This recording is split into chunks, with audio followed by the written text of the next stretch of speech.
Hi, welcome to Richard Kabili YouTube channel, and for today's tutorial, I will be teaching you on how to add filters and sleep focus on iPhone X. But first, kindly subscribe to this channel and don't forget to hit the subscribe button and the bell to notify you for the new updates. And let's start.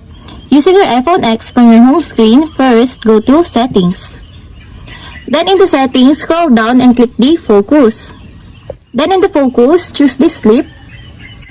Then in the Sleep Focus, scroll down and go to Focus Filter section, then click the Add Filter with a positive sign. Then after that, in the filters, you can select the applications that you want to add on your filters. For example, you want to add messages, then click Add. And your application or the focus filters is on the list. And that's it. We have successfully added filters and sleep focus on iPhone X. If you have a question, kindly comment down below and don't forget to hit the subscribe button and the bell to notify you for the new updates. And thank you for watching!